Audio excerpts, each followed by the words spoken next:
BNR gold and diamonds తరుగు తక్కువ బంగారం ఎక్కువ ఇప్పుడు మన వైజాగ్లో.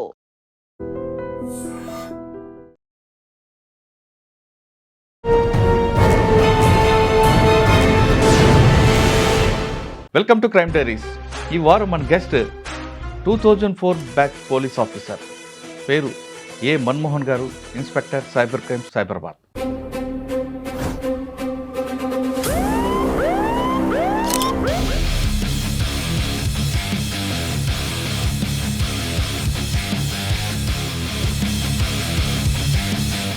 కోట్లు పోయినా సరే 80 లక్షలు 90 లక్షలు ఎంతో కొంత కట్టి ఉండి రికవర్ అవుతుంటుంది. కానీ ఇందులో ₹1 యాక్సిడెంట్గా రావడం, ఒకసారి కేసు గురించి. ఫస్ట్ ఏదో ఒక నెంబర్కి ఏపీకే పైలు పంపుతారు. అతను క్లిక్ చేయగానే అతనిలో ఉన్న వాట్సాప్ గ్రూప్ మొత్తం ఇతనికి ఫ్రాడ్ చేతికి వచ్చేసాను. ₹1 ఉంది, నాకే తెలుస్తుంది. అయితే వీళ్ళ ట్రాన్సాక్షన్లో రోజు క్రైమ్ అంటే ఇప్పుడు కేవలం బాస్ ఫ్రాడ్ ఒకటి జరుగుతుందా, ఇంకెప్పుడు ట్రెడిషనల్ క్రైమ్ ఉందా, లేదు ట్రెండింగ్ క్రైమ్ ఏముంది? 5th క్లాస్లో ఉన్నప్పుడే యూనిఫామ్ వేసుకొని ఫోటో తీయడం జరిగింది. ఈ ఇన్స్పెక్టర్ లెవెల్లో అంటే లాండ్ ఆర్డర్ దించేస్తున్నప్పుడు మీకు మంచి గుర్తుండే కేసులు చెప్పండి. ఫాదర్ని, రైల్వే రిటైర్డ్ ఎంప్లాయీ ఉంటాడు, ఒక ఫాదర్ని జస్ట్ పెన్షన్ కోసము కొడుకు, కూతురు, తల్లి ఈ ముగ్గురు కలిసి తండ్రిని చంపేసి మొత్తం ముక్కలుగా చేసి ఒక 6 బకెట్లలో పెట్టారు. కాదు, ఎందుకంటే అంత దారుణంగా తండ్రిని చంపడం ఏంటండి? ఇప్పుడున్న సొసైటీలో అదే అన్న డబ్బుల కోసము. ఇక్కడ సైబర్ క్రైమ్లో ట్రెండింగ్ క్రైమ్ ఏముంది? ఎక్కువగా ఇప్పుడు ఏంటంటే ఇన్వెస్ట్మెంట్ ఫార్లోకి వెళ్తున్నారు అందరూ కూడా. ఇన్వెస్ట్మెంట్ అంటే అది గ్రీడీనెస్ యాక్చువల్లీ. డిజిటల్ అరెస్ట్ అని చెప్పి ఒకటి నడుస్తాం. డిజిటల్ అరెస్ట్ ఎట్లా అంటే ఇప్పుడు ఎవరైతే రిటైర్డ్ ఎంప్లాయీస్ ఉన్నారో, సైబర్ క్రైమ్ జరగకుండా పబ్లిక్ ఎలాంటి జాగ్రత్తలు? అత్యాశకు వెళ్ళి మనం డబ్బులు ఇన్వెస్ట్ చేయడం అనేది 100% ఇమ్మీడియట్గా మీరు ఎవరికి చెప్పడం అనే దానికంటే ముందు 193 వరకు చెప్పండి ఫస్ట్. సో ఆటోమేటిక్గా మన డేటా మొత్తం ఆ ఫ్రాడ్స్టర్ చేతిలోకి వెళ్ళిపోతుంది. ఈవెన్ మన కాంటాక్ట్స్, మన పబ్లిక్ మీరు చేసే అప్పీల్ ఏంటి? ఏమిటంటే సోషల్ మీడియాలో మనకు తెలియని వ్యక్తులతో మనం ఎప్పుడు కూడా మాట్లాడొద్దు. మనం తెలియని వాళ్ళకి మనం ఎప్పుడు కూడా మన ఓటీపీ షేర్ చేయొద్దు.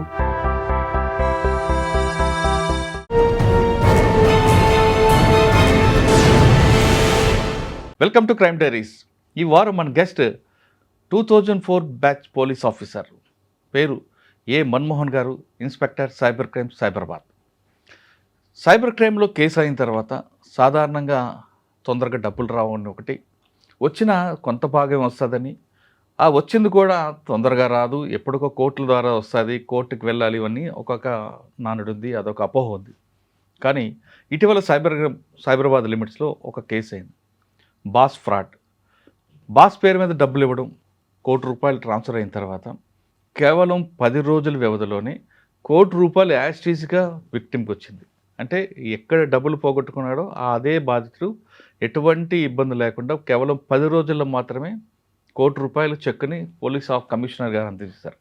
ఇది ఒక రికార్డ్. సాధారణంగా దేశంలో సైబర్ క్రైమ్ చాలా జరుగుతుంటాయి. జరిగిన దాంట్లో వెంటనే కంప్లైంట్ ఇస్తే ఒకటి, కంప్లైంట్ ఇవ్వకపోతే ఒకటి. గోల్డెన్ అవర్ అని ఒకటి ఉంటుంది. ఆ గోల్డెన్ అవర్లు ఇచ్చిన తర్వాత కొంత అమౌంట్ ఫ్రీజ్ అవుతుంది. ఆ ఫ్రీజ్ అయిన అమౌంట్ ఆ స్టేట్ నుంచి ఈ స్టేట్కి రావడానికి, ఇంకో దగ్గర రావడానికి ఇదంతా ఒక 40 రోజులు వ్యవధి పడుతుంటుంది. ఇక్కడ సైబరాబాద్లో జరిగిన ఒక కేసులో ఇక్కడ కూడా డిలే లేకుండా కంప్లైంట్ వెంటనే రావడం, వెంటనే వచ్చిన తర్వాత ఆ ₹1 యాజిటీస్గా రావడం అనేది చాలా గ్రేట్ అనిపిస్తుంటుంది.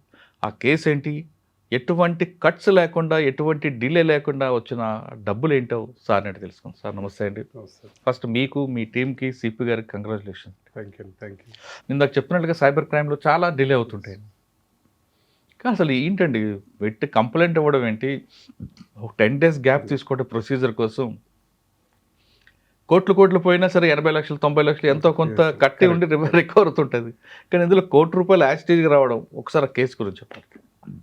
ఇప్పుడు మన సొసైటీలో ఎట్లా ఉందంటే అందరు కూడా చాలా బిజీ అయిపోయినారు.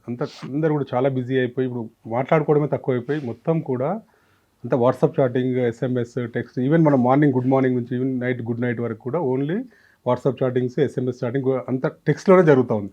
మాట్లాడుకోవడం తక్కువ అయిపోతుంది సొసైటీలో. సేమ్ ఇదే విధంగా ఎక్కడైతే మనం బిజీ అయినామో ఈ ఫ్రాడ్స్టర్ ఎప్పుడు కూడా మన ఈ బిజినెస్ని ఎన్కాష్ చేసుకుంటాడు. ఇప్పుడు మా కేసులో ఎట్లా అంటే ఇప్పుడు సైబరాబాద్లో మొత్తం కూడా ఎంఎన్సీస్ కంపెనీస్, ఇండస్ట్రీస్, చాలా ఎంఎన్సీ కంపెనీస్ చాలా ఉంటాయి.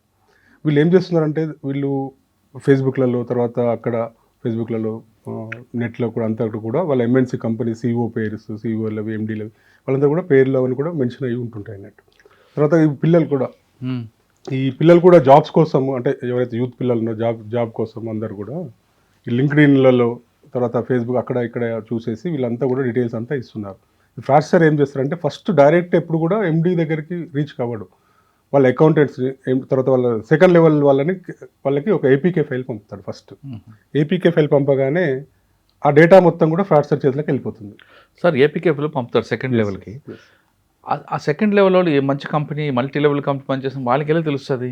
అయితే వీళ్ళు ఏంటంటే నేను ఇప్పుడు కొన్ని షోరూమ్స్ ఉన్నాయి, అవుట్లెట్స్, రిటైల్ షాప్స్.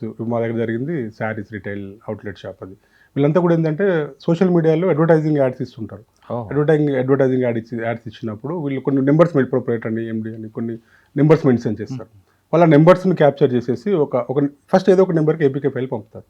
అతను క్లిక్ చేయగానే అతనిలో ఉన్న వాట్సాప్ గ్రూప్లు మొత్తం ఇతనికి ఫ్రాడ్స్టర్ చేతికి వచ్చేస్తాయి. వాట్సాప్ గ్రూప్లోకి వచ్చేస్తుంది. ఇతను ఒక వాట్సాప్ గ్రూప్లో ఇతను వెళ్తాడు. వెళ్ళిన తర్వాత ఆ వాట్సాప్ చాటింగ్ మొత్తం అబ్జర్వ్ చేస్తుంటాడు. అబ్జర్వ్ చేసినప్పుడు దీంట్లో ఎవరు బాస్, ఎవరికి రిపోర్టింగ్ చేస్తున్నారు, ఎవరు ఎట్లా మాట్లాడుతున్నారు, ఇందులో బాస్ ఎవరు, అకౌంటెంట్ ఎవరు, ఇంకా ఎంప్లాయ్ ఎవరు అనేది ఆ వాట్సాప్ గ్రూప్లలో. ఇప్పుడు సపోజ్ మా పోలీస్ వాట్సాప్ గ్రూప్స్ చూస్తే నేను ఎవరికి రిపోర్ట్ చేస్తున్నాను, నాకు ఎవరు రిపోర్ట్ చేస్తున్నారు, మన వాట్సాప్ గ్రూప్లో చాటింగ్ చాలా క్లియర్గా అర్థమవుతుంది. సో దీంట్లో కూడా ఏం చేస్తారంటే ఫస్ట్ అకౌంటెంట్కి ఏపీకే ఫైల్ పంపుతాడు. ఏపీకే ఫైల్ పంపగానే ఇతను తెలియకుండా అతనున్న బిజీలో క్లిక్ చేసేస్తాడు. క్లిక్ చేయగానే ఇతను ఫోన్ మొత్తం ఆ ఫ్రాడ్స్టర్ చేతిలోకి వెళ్ళిపోతుంది. వెళ్ళిపోయిన తర్వాత దీంట్లో బాస్ ఎవరు ఏంటి అనేది మొత్తం చూసుకుని ఒకరోజు అబ్జర్వ్ చేస్తారు. అబ్జర్వ్ చేసిన తర్వాత అతను ఏం చేస్తాడంటే సేమ్ ఇప్పుడు ఓనర్ పేరుతోటే ఓనర్ డీపీని పెట్టుకుంటాడు. ఫ్రాడ్స్టర్ కూడా ఓనర్ డీపీని పెట్టుకొని ఈ ఫోన్లో ఎవరైతే అకౌంటెంట్ ఏమని ఫీడ్ చేసుకుంటాడో అదే నేమ్ ఫీడ్ చేస్తాడు. Same DP, owner same DP ఉంటుంది, సేమ్ పేరు ఉంటుంది, ఫోన్ నెంబర్ ఒకటి మారుతుంది. ఫోన్ నెంబర్ అసలు కనపడదు, నేమ్ ఉంటుంది అన్నట్టు. సో అక్కడ తయారు చేసిందంటే మీరు క్లిక్ చేసి కూడా నెంబర్ కనపడదు. ఓన్లీ నేను నా డీపీ మన్మోహన్ అంతే. మనం ఏమని ఫీడ్ చేసుకుంటామో మన్మోహన్ బాస్ అంటే బాస్ ఏది ఉంటుంది యాజ్ ఫీడ్ చేస్తారు.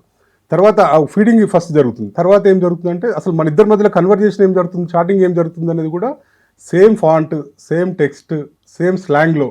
ఒకసారి గుడ్ మార్నింగ్ సార్ అంటారు, ఒకసారి హాయ్ మన్మోహన్ అంటారు, ఒకసారి గుడ్ మార్నింగ్ మన్మోహన్ అంటారు, ఒకసారి మను అంటారు, హలో అకౌంటెంట్ గారు అంటారు.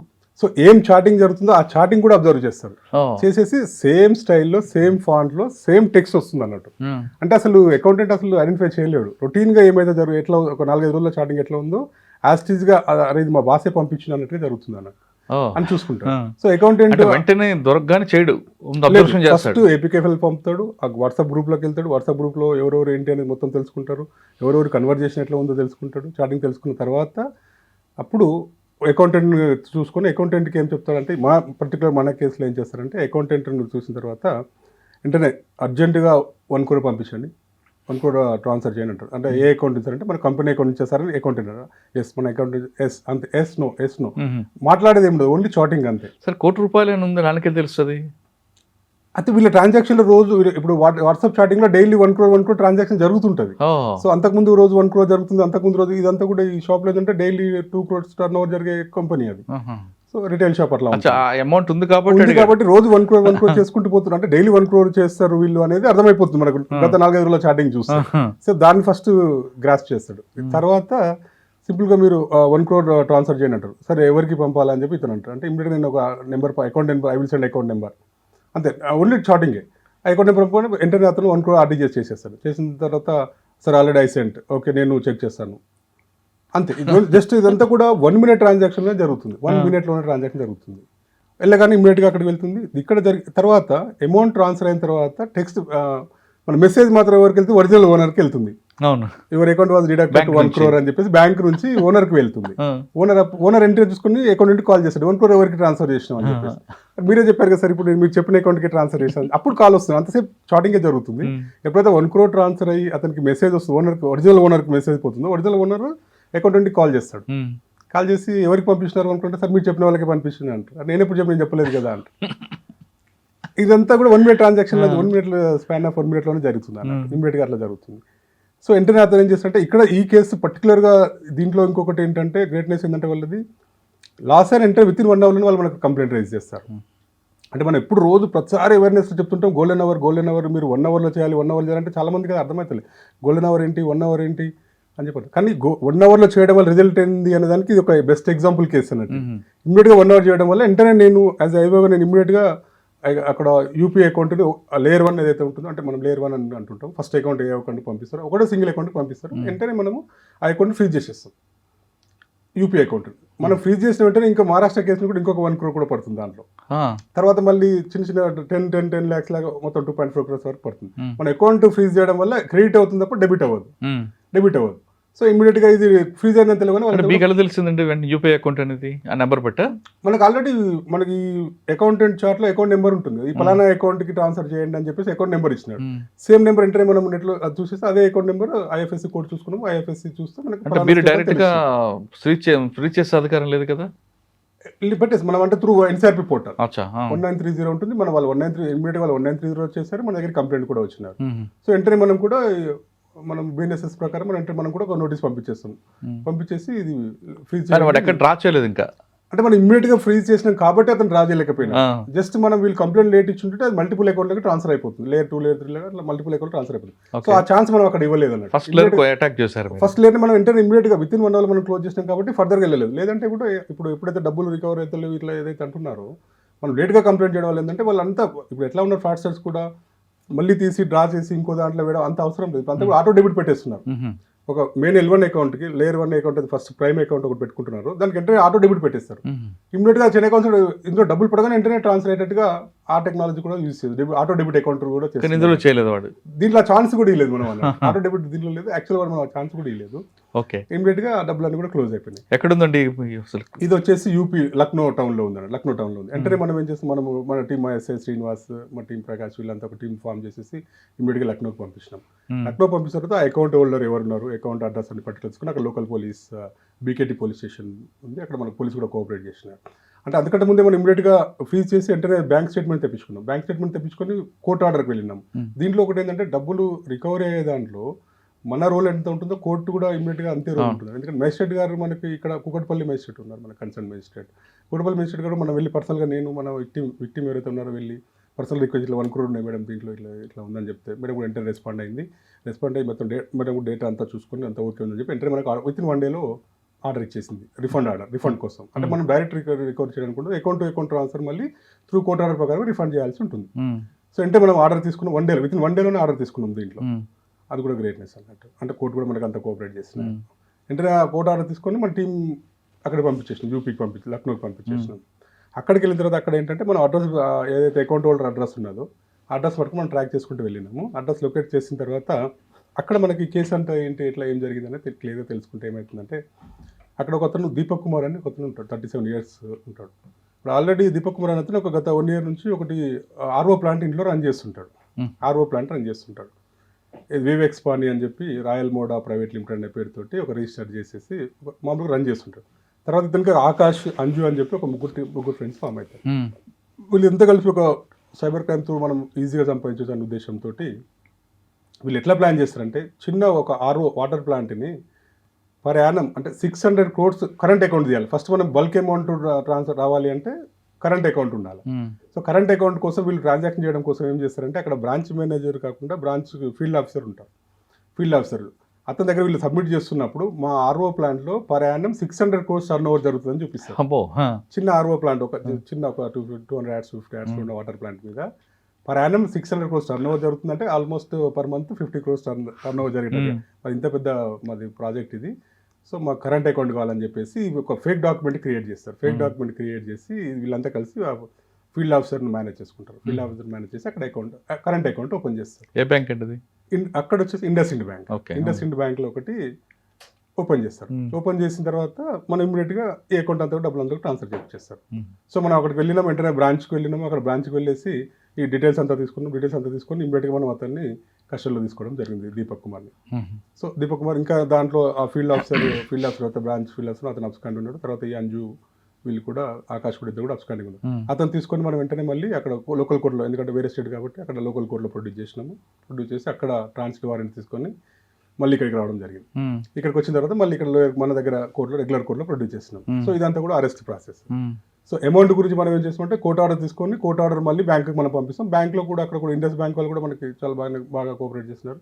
వాళ్ళకు కూడా లీగల్ టీం ఉంటుంది అన్నట్టు. సో దీంట్లో మల్టిపుల్ కేసెస్, మన కేసు ఒకటి ఉంది, మహారాష్ట్ర కేసు ఒకటి ఉంది, 2 కేసెస్ ఉన్నాయి కాబట్టి వాళ్ళు కూడా లీగల్ టీం తీసుకొని ఆ లీగల్ టీం లీగల్ అడ్వైస్ వాళ్ళు లీగల్ టీం అంతా కూర్చొని మాట్లాడేసి మనకి సేమ్ మన కేసులో అయితే ఎంత అమౌంట్ పోయిందో ఆ మధ్యలో 2-3 డేస్ హాలిడేస్ ఉంటాయి. సో అట్లా మనము ఇమ్మీడియట్గా 1 crore కూడా మనం కంటిన్యూ, నేను తర్వాత మా డీసీపీ మేడం, మా ఏసీపీ సార్ వీళ్ళందరూ కూడా మనం కంటిన్యూ లీగల్ టీంతో కూడా మానిటర్ చేయడం జరిగింది.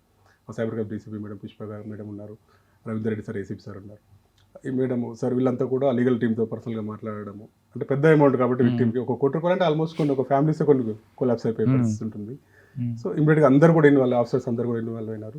ఇమ్మీడియట్గా మనం అవుట్ సైడ్ పాస్పోర్ట్ తీసుకున్నాము, మన సిపి సార్ ద్వారా అవుట్ సైడ్ పాస్పోర్ట్ తీసుకుని ఇమ్మీడియట్గా అక్కడ వెళ్ళినాము, అరెస్ట్ చేసుకున్నాము, ట్రాన్స్ఫర్ వారిని తీసుకొచ్చాము, ఇక్కడ కోర్టులో ప్రొడ్యూస్ చేసినాం. సో ఇది ఈ కేసులో జరిగింది. అంటే దీంట్లో మెయిన్ ఏంటంటే వాళ్ళు ఇమ్మీడియట్గా మనకు 0 hour అనేది ఇది మన గోల్డెన్ అవర్ ఏదైతే ఉందో గోల్డెన్ అవర్ కంప్లైంట్ చేయడం వల్లనే మనం ఇమ్మీడియట్గానే ఫ్రీజ్ చేయగలిగినాం. ఓకే, కొంచెం బిల్ అయితే మల్టిపుల్గా ట్రాన్స్ఫర్స్ అయ్యి సార్ మళ్ళీ ఆ బ్యాంక్ వెళ్ళింది, వెనక్కి మళ్ళీ బ్యాంక్ వచ్చింది డబ్బు సేమ్ కోర్ట్ ఆర్డర్ ప్రకారం సేమ్ మళ్ళీ ఇండస్ ఇండ్ బ్యాంక్ నుంచి మన విక్టిమ్ది ఇక్కడ కేవీబీ బ్యాంక్ ఉండే ఇమ్మీడియట్గా సేమ్ చెక్ ఎవరు ఇచ్చారు? అక్కడ సస్పెక్ట్ అకౌంట్ నుంచి మన విక్టిమ్ అకౌంట్లోకి వస్తుంది. వచ్చింది విక్టిమ్ అకౌంట్ నుంచి విక్టిమ్ బ్రాంచ్ నుంచి వాళ్ళు డ్రా చేసుకుంటారు. మీరు చెక్ అరెస్ట్ ఇవ్వడానికి Yes. పబ్లిసిటీ దీనికోసం, అంటే అవేర్నెస్ కోసం, అంటే మనం డబ్బులు రిటర్న్ మొత్తం తెప్పించినాం అని చెప్పి చూపించడం కోసము. అంటే కోటి రూపాయలు యాక్సెస్ వచ్చింది. యాజ్ 100% డిడక్ట్ అయింది కూడా, అంటే 100% మనం రిఫండ్ చేయాలని ఫస్ట్ కేసు అన్నట్టు. ఇది ఇమ్మీడియట్గా with in short period, with in span of 10 daysలోనే మనం సక్సెస్ఫుల్గా వేయగలిగినాం అన్నట్టు. అంతా కూడా ఏంటంటే మా CP sir guidance, DCP madam, ACP sir అందరూ గైడెన్స్ తోటి సాధారణంగా ఇటువంటి కేసుల్లో అంత రికవరీ అనేది ఇండియాలో ఫస్ట్ టైం, సెకండ్ అండి ఆల్మోస్ట్ మన దగ్గర సైబరాబాద్, మన తెలంగాణలో అయితే ఆల్మోస్ట్ ఇదే ఫస్ట్ కేసు అన్నట్టు. అంటే ఇమ్మీడియట్గా 100% రికవర్ అవ్వడం విత్ ఇన్ షార్ట్ పీరియడ్లో. 100% రికవర్ అవ్వడం, అందరూ రిఫండ్ దొరకడం.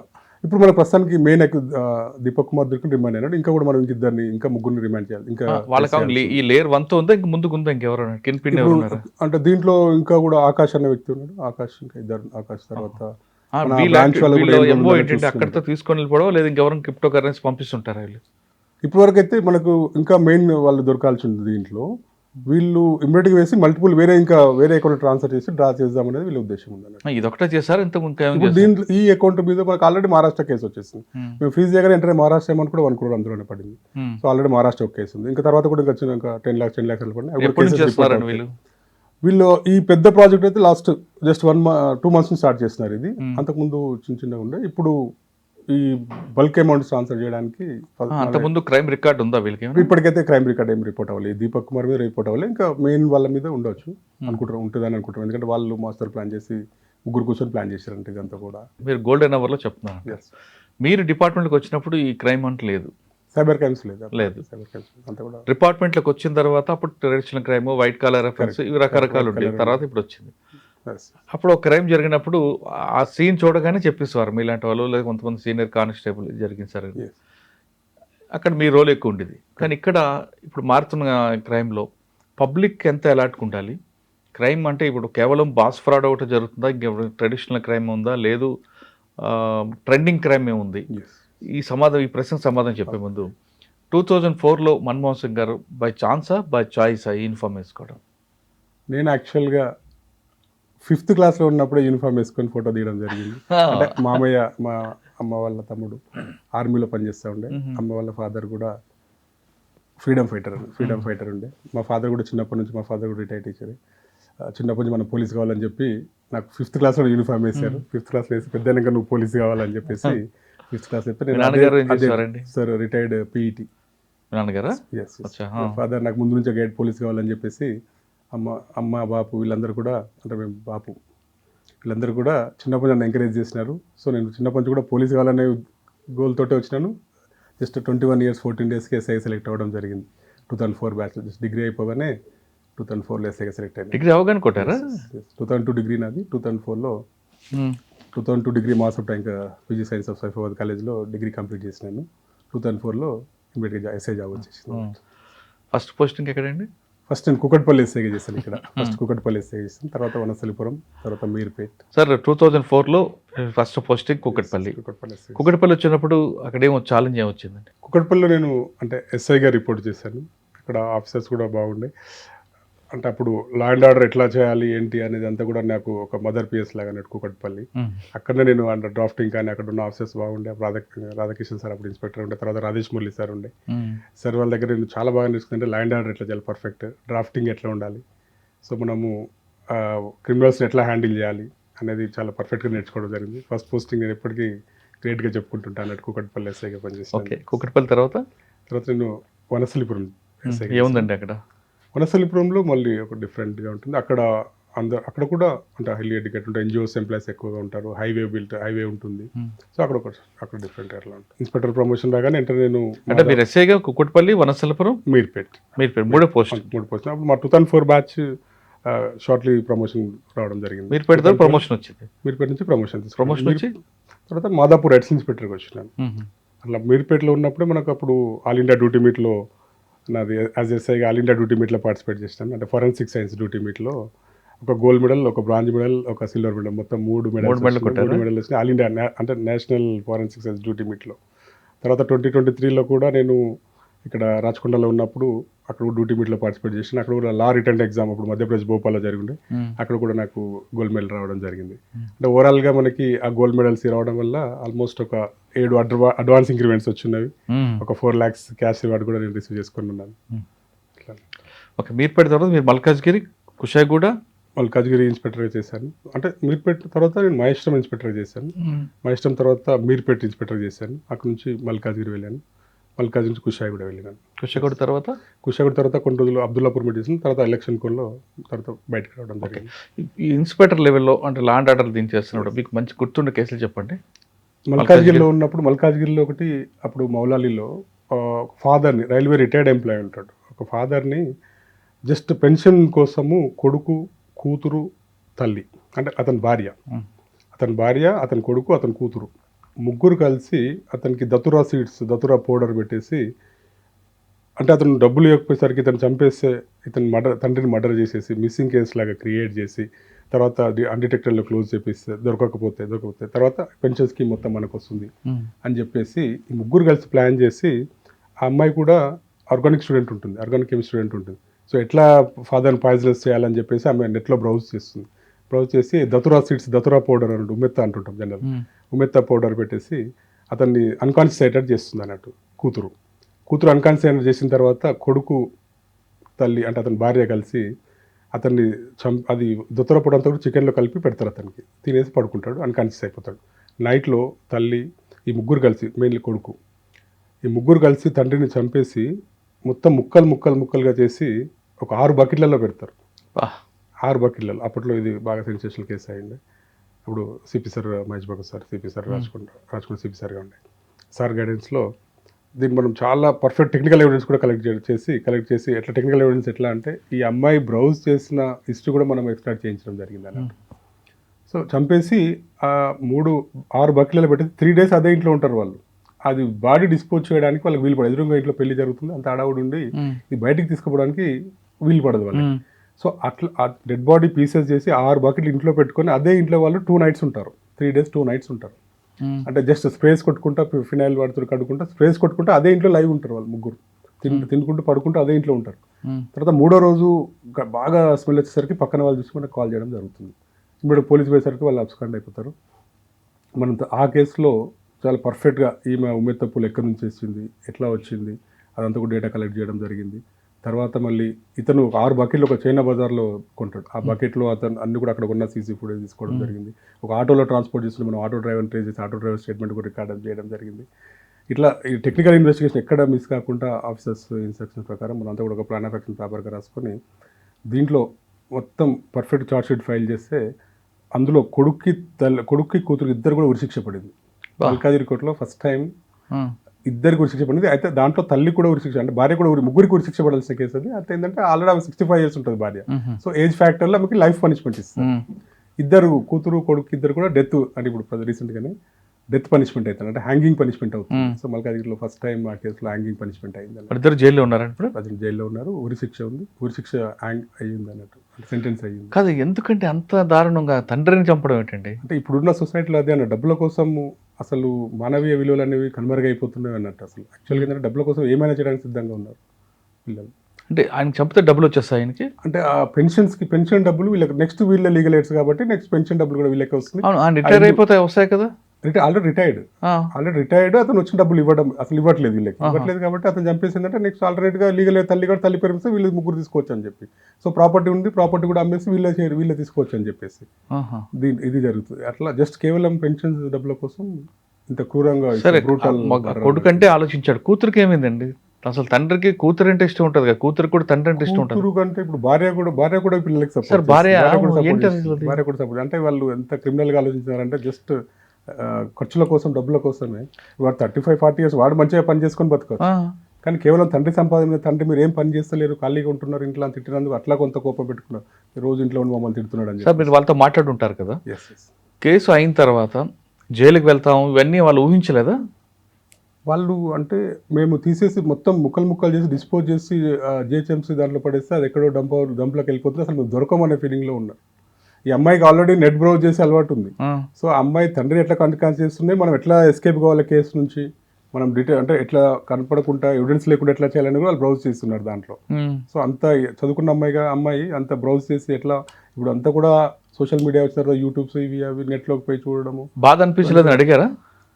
అనిపిస్తే మాకు బాగా ఇబ్బంది పెట్టాడు, అంటే బాగా ఇబ్బంది పెట్టినాడు మాకు. ఏమి అంటే డబ్బులు ఇవ్వకపోవడం వాళ్ళ ఇబ్బంది, అంతే, వేరే ఏమి ఇబ్బంది పెట్టారు. మీరు మాట్లాడినప్పుడు కూడా పశ్చాత్తాపం ఏం లేదు వాళ్ళకి. ఓకే, జస్ట్ వాళ్ళు ఏంటంటే మొత్తం కన్వర్ట్ చేసి మిస్సింగ్ కేసు పెట్టేసి చేద్దామనే ప్లాన్ లోనే అంత చిన్నదానికి అంత సింపుల్. హ్యాంగింగ్ వచ్చింది కదా జడ్జిమెంట్, అప్పుడే వాళ్ళ ఫీలింగ్స్ ఏమన్నాయండి? ఇప్పుడు తప్పు చేసినామని చెప్తున్నాడు. హ్యాంగింగ్ పనిష్మెంట్ పడిన తర్వాత మేము తప్పు చేసినాము, ఇట్లా అయితే అనుకోలేదు, తప్పు పొరపాటు చేసినాము, మా తండ్రి ఉండాల్సి ఉండే, మమ్మల్ని చూసుకుంటున్నారని చెప్పి ఇప్పుడు ఆలోచిస్తున్నారు. అదంతా అయిపోయిన తర్వాత శిక్ష పడిన తర్వాత జరుగుతుంది. సార్, ఇటువంటి కేసు చాలా చూస్తుంటారు కదా, అంటే ఈ సొసైటీకి ఏంటి సోషల్ మీడియా ఎఫెక్ట్ అనుకుంటారా, లేదా నెట్ ప్రభావమా? ఇప్పుడు దీంట్లో ముఖ్యంగా మీరు ఇందాక చెప్తున్నట్లుగా డబ్బుల కోసం అంటే మానవతా విలువలు అన్నీ మర్చిపోవడం ఒకటి. ఇంకొకటి ఏంటంటే ఇప్పుడు సొసైటీలో ఎట్లా ఉందంటే ఇంత చిన్నప్పటి నుంచి మన తల్లిదండ్రుల భయం ఉంటుండే. మనం స్కూల్లో చదువుతున్నప్పుడు ఫస్ట్ ఇంట్లో తల్లిదండ్రుల భయం ఉంటుండే, స్కూల్కి వెళ్ళే కానీ టీచర్స్ భయం ఉంటుండే. అక్కడ నుంచి పీటీ సార్ వస్తున్నాడు, మ్యాథ్స్ టీచర్ వస్తున్నాడు అంటే మనం సెట్ అయి కూర్చుంటాం. ఇంగ్లీష్ టీచర్ వస్తున్నాడు, తెలుగు టీచర్ అయినా సరే ఏ టీచర్ ఇట్లా టీచర్ అంటే భయం ఉంటుండే, గురువు అంటే భయం ఉంటుండే, గౌరవం ఉంటుండే, తల్లిదండ్రులు అంటే భయం ఉంటుండే, గౌరవం ఉంటుండే, పోలీస్ స్టేషన్ అంటే భయం ఉంటుండే. పోలీస్ స్టేషన్లో ఒక కానిస్టేబుల్ వచ్చినట్టే ఊరంతా కూడా అలర్ట్ అవుతుంది. పోలీస్ స్టేషన్ అంటే కూడా చట్టం అంటే కూడా భయం ఉంటుండే. ఇప్పుడు ఏమైపోయిందంటే ఇంకొకటి ఏంటంటే, అంటే మనం అబ్జర్వ్ చేసినప్పుడు ఆ కాలంకి ఇప్పటికి తేడా ఏంటంటే అప్పుడు అంతా కూడా ఉమ్మడి కుటుంబాలు ఉంటుండే. మనం ఏ చిన్న తప్పు చేసినా వెంటనే ఇంట్లో మన అమ్మ నాన్న చెప్తుంటే, అమ్మ నాన్న లేకపోతే మన పెద్దనాన్న చెప్తుంటే, చిన్న అని చెప్తుంటే, మన ఇంట్లో నాయనమ్మ ఉంటుండే, అమ్మమ్మ ఉంటుండే. వీళ్ళందరూ కూడా అమ్మ నాన్న ఇద్దరు పనికి పోయినా, ఇద్దరు జాబ్స్కి పోయినా కూడా నానమ్మ పాత్ర ఉంటుండే ఇంట్లో. నానమ్మ అమ్మమ్మ ఇంట్లో ఉండి వాళ్ళు మానిటర్ మేనత్తలు ఉంటుండే, మేనమామల రోల్ తీసుకుంటుండే, మేనమామలు ఉంటుండే. వీళ్ళందరూ కలిసి వాళ్ళని మానిటర్ చేస్తుండే. ఇప్పుడు ఏమైందంటే ఇప్పుడు వచ్చిన తర్వాత కూడా అంత డీసెంట్రలైజ్ అయిపోయినాయి. ఉమ్మడి కుటుంబాలు అసలు అనేవి ఇక్కడ కన్వర్ట్ అయిపోతూ ఉన్నాయి. సో సొసైటీలో ఉమ్మడి కుటుంబాలు లేకపోవడం వల్ల ఇది పెద్ద ఎఫెక్ట్ అన్నట్టు. ఇప్పుడు ఈ సొసైటీలో ఇప్పుడు మనం హైదరాబాద్లో బతకాలనుకుంటే ఇద్దరు అమ్మాన అంటే ఇద్దరు కూడా పని చేయాల్సిన పరిస్థితి, వైఫ్ అండ్ హస్బెండ్ ఇద్దరు కష్టపడాల్సిన పరిస్థితి. సో వీళ్ళు పొద్దున్న లేస్తే పనికి వెళ్ళిపోయి వీళ్ళు సాయంత్రం వచ్చేసరికల్లా పిల్లలు చూసే వాళ్ళు ఎవరు లేకుండా పోయారు. టీచర్ల స్కూల్లో కూడా బెదిరించే పరిస్థితి లేకుండా పోయింది.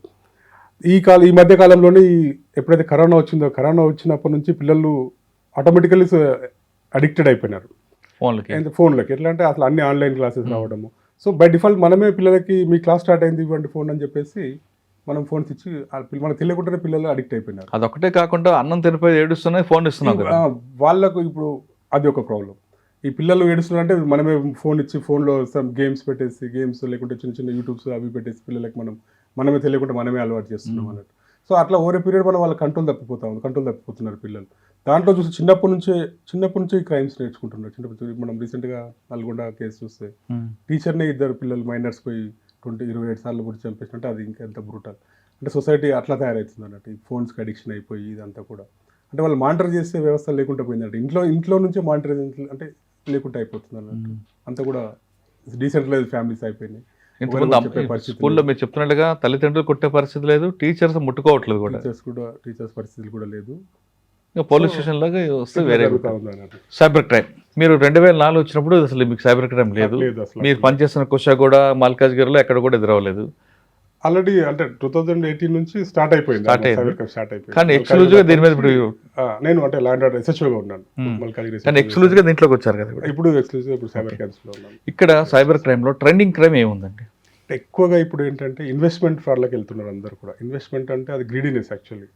అసలు మనము ఇంత పొద్దు నుంచి సాయంత్రం దాకా కష్టపడితే విలేజ్లలో ఒక రైతు కానీ ఒక పనికి వెళ్తే పొద్దు నుంచి సాయంత్రం వరకు పనికి వెళ్తే ఒక 500 వస్తుంది, 600, మ్యాక్సిమం 1000 రూపీస్ వస్తుంది. అట్లాంటి రాత్రి మేము కోటీశ్వర్లు అయిపోతాం, రాత్రి 10 లక్షలు వస్తాయి అయితామంటే ఎట్లా నమ్ముతున్నారు మాకు ఇప్పటికీ అర్థం కాని విషయం అది.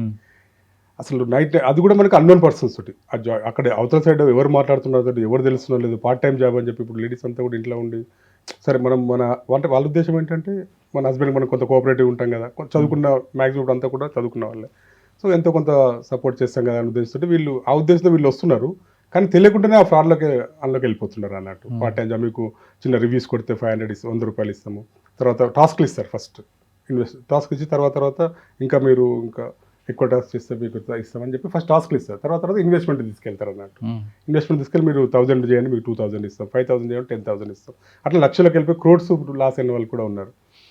ఓకే, ఇన్వెస్ట్మెంట్ ఫ్రాడ్ కాకుండా ఇంకే వస్తుంటాయి. ఇప్పుడు డిజిటల్ అరెస్ట్ అని చెప్పి ఒకటి నడుస్తూ ఉంది. డిజిటల్ అరెస్ట్ ఎట్లా అంటే ఇప్పుడు ఎవరైతే రిటైర్డ్ ఎంప్లాయీస్ ఉన్నారో, రిటైర్డ్ ఎంప్లాయీస్ మోర్ దాన్ 60+ అట్లా ఉన్న వాళ్ళంతా కూడా ఇప్పుడు మ్యాక్సిమం పిల్లలంతా కూడా బయట యూఎస్లో అక్కడ అంతా కూడా అక్కడ సెటిల్ అయిపోయినారు. ఇక్కడ మదర్ అంటే పేరెంట్స్ మాత్రం ఇక్కడ ఏజ్డ్ పర్సన్స్, సీనియర్ సిటిజన్స్ మాత్రం ఇళ్ళల్లో ఉంటున్నారు. సో వీళ్ళకి ఒక కాల్ వస్తుంది ఏంటంటే మీరు ఇట్లా మీ ఫోన్ నెంబర్ పలానా మనీ లాండరింగ్ కేసులో మీద ఇన్వాల్వ్ అయ్యింది, లేదంటే సమ్ చైల్డ్ పోర్నోగ్రఫీ దాంట్లో మీ నెంబర్ ఇన్వాల్వ్ అయ్యింది, లేదంటే డ్రగ్స్ దాంట్లో మీ నెంబర్ ఇన్వాల్వ్ అయ్యింది అని చెప్పేసి ఫస్ట్ భయపెట్టేసి వాళ్ళు మొత్తం పెద్దవాళ్ళని సీనియర్ సిటిజన్ వెంటనే కంట్రోల్లో తీసేసుకుంటున్నారు. తీసుకొని ఎట్లా అంటే పక్కన వైఫ్ ఉంటే కూడా వైఫ్కి చెప్పొద్దు, మీరు ఎవరికి చెప్పొద్దు, ఎవరికైనా చెప్తే మేము మొత్తం మా మిలిటరీ వస్తుంది, పోలీస్ వస్తుంది, అందరూ వచ్చి మిమ్మల్ని తీసుకెళ్ళిపోతారు అని చెప్పి అట్లా ప్యానిక్ సిచ్యువేషన్ క్రియేట్ చేస్తున్నారు. చేసేసి మళ్ళీ వాళ్ళే ఇంకా 2 hours ఒకసారి మీరు నేను good evening, good morning, good afternoon, నేను లైవ్ ఉన్నాను అని చెప్పి వాళ్ళు ఇంకా వీళ్ళు అంటే మన సీనియర్స్ ఎవరైతే విక్టిమ్ ఉన్నారో విక్టిమే ఫ్రాడ్స్టర్స్కి మెసేజ్ పెడుతున్నారు 2 hours ఒకసారి. మీరు ఒక రూమ్లో ఉండాలి, మీరు బయటికి వెళ్ళొద్దు, మీరు ఇక్కడ నుంచే మాట్లాడాలంటే అక్కడ నుంచే మాట్లాడుతున్నారు.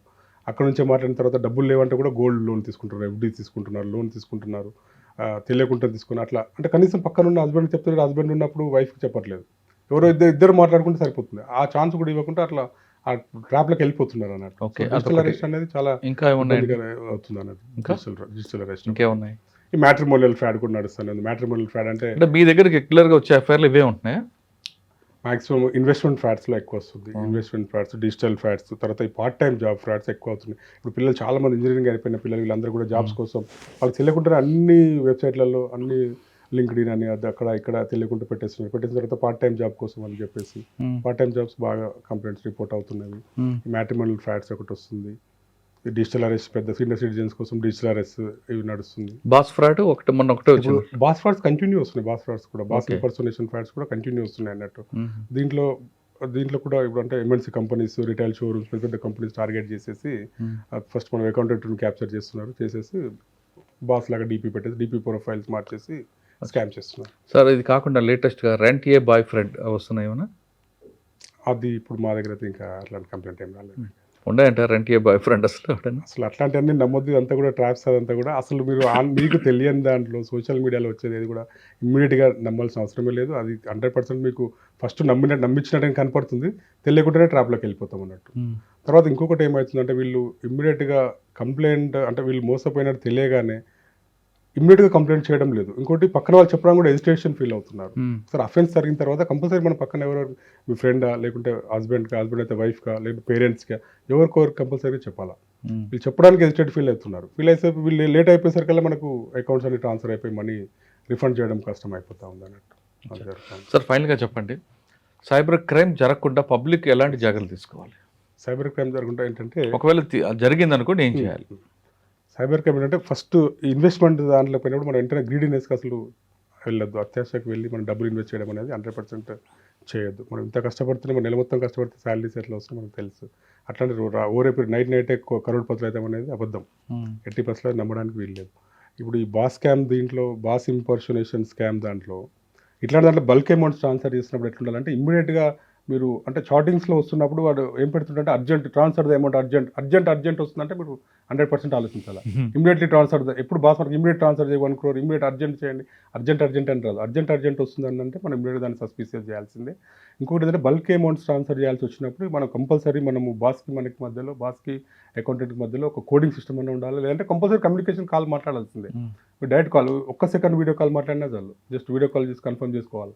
కన్ఫర్మ్ చేయకుండా ఇమీడియట్ ఓన్లీ చాటింగ్ మీద డిపెండ్ అవ్వద్దు అనేది మేము మరీ చెప్తున్నాం. ఏంటంటే చాటింగ్ పైన టెక్స్ట్ పైన డిపెండ్ అవ్వద్దు. మీరు ఒకవేళ మీకు ఎప్పుడు అర్థమవుతుందంటే మీరు వాడు ఇమీడియట్గా మీకు అర్జెంట్ మెసేజ్ చేస్తాడు, మీరు కాల్ చేయండి, డిస్కనెక్ట్ చేస్తాడు.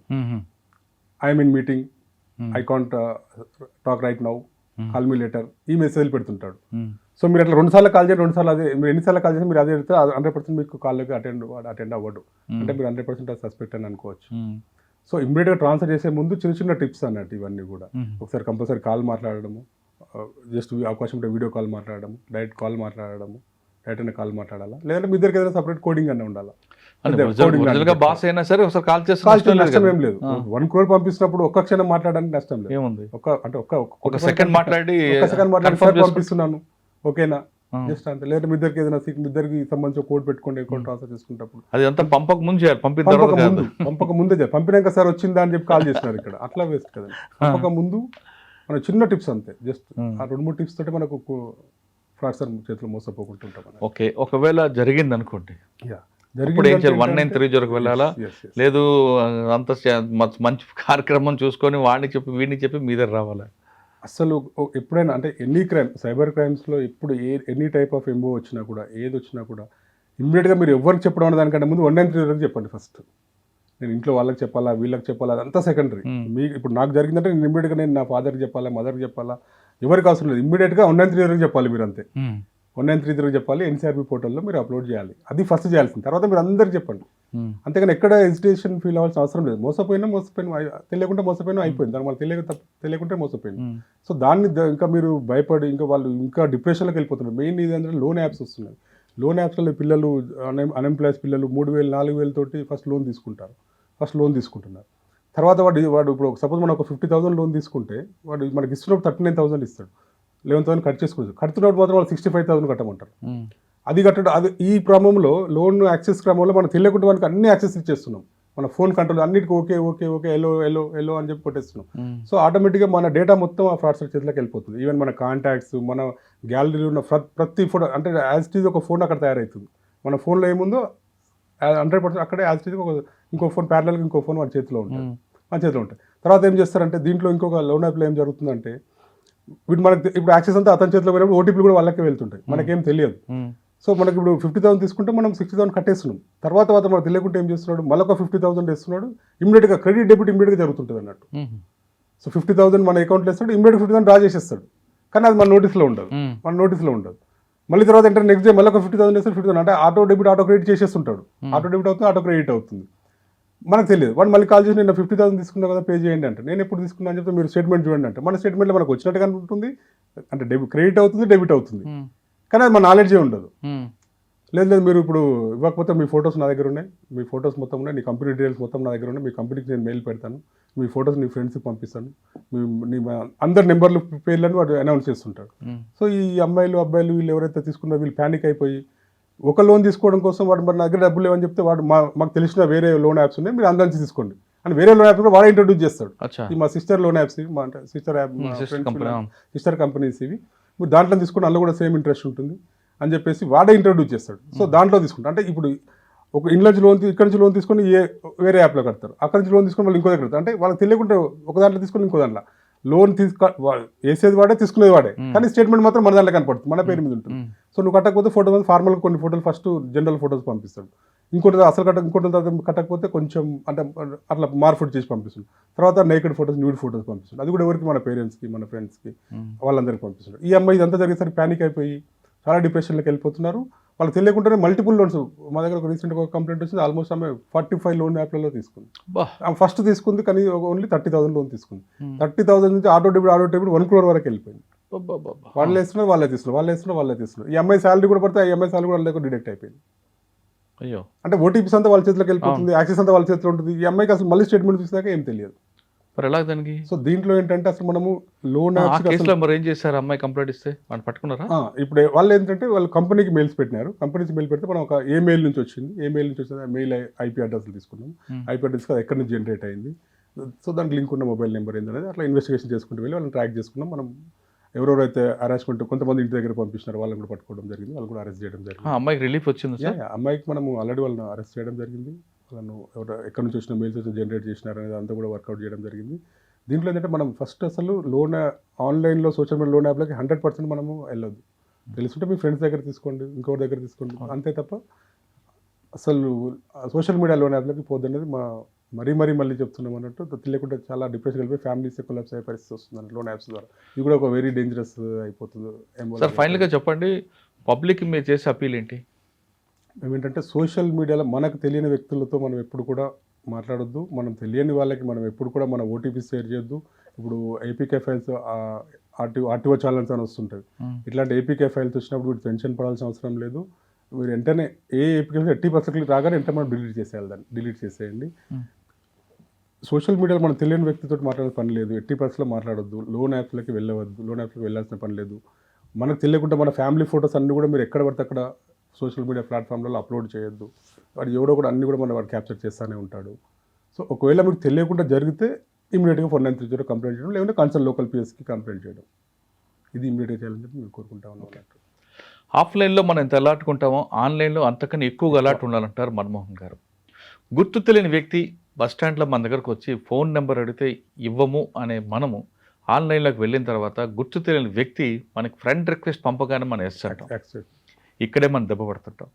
ఆఫ్లైన్లో ఎంత చక్కగా ఉంటామో ఏటీఎంలో డబ్బులు డ్రా చేసేటప్పుడు ఆ డబ్బులు డ్రా చేసిన తర్వాత కూడా లెక్క పెడతాం. కానీ ఆన్లైన్లో గుర్తు తెలియని వ్యక్తి మనకి డబ్బులు కాగానే మనం వెంటనే ఫ్రెండ్ రిక్వెస్ట్ కానీ డబ్బులు కూడా పంపిస్తుంటాం. ఇదే మనం చేస్తున్న పొరపాటు అంటున్నారు మన్మోహన్ గారు. భయపడకుండా ఆఫ్లైన్లో ఎంత అలర్ట్ ఉంటారో ఆన్లైన్లో అంతకన్నా అలర్ట్ ఉండండి. ఆన్లైన్లో మోసపోతే వెంటనే మీరు ఎవరితో సంపర్కించిపోయినా పర్వాలేదు, కానీ 1930 మాత్రం ఖచ్చితంగా ఫస్ట్ చెప్పండి. అక్కడి నుంచే మనకి గోల్డెన్ అవర్ స్టార్ట్ అవుతుంది. లేదు కదా మనం తర్వాత చెప్తాం, పక్కింటి వాళ్ళకి మాట్లాడతాం, నాన్నకి చెప్తాం అని అనుకుంటే టైం ఎంత మీరు వేస్ట్ చేస్తారో అంత మీకు నష్టం జరుగుతుందని మన్మోహన్ గారు చెప్తున్నారు. అసలు అవన్నీ లేకుండా సింపుల్గా చేయాలంటే ఆన్లైన్లో కేర్ఫుల్గా ఉండండి అంటున్నారు మన్మోహన్ గారు. గుర్తు తెలియని వ్యక్తులు పంపిన మెసేజ్లు కానీ లింక్స్ కానీ క్లిక్ చేయకపోతే మీరు హ్యాపీగా ఉంటారనేది మన్మోహన్ గారు చెప్తున్నారు. ఇది ఈ వారం సైబర్ అలర్ట్పై మన్మోహన్ గారితో ఎక్స్ప్లెయిన్ చేయండి. వచ్చే వారం మరో విషయంలో మళ్ళీ కలుద్దాం. నమస్తే, థ్యాంక్ యూ అండి, థ్యాంక్ యూ వెరీ మచ్.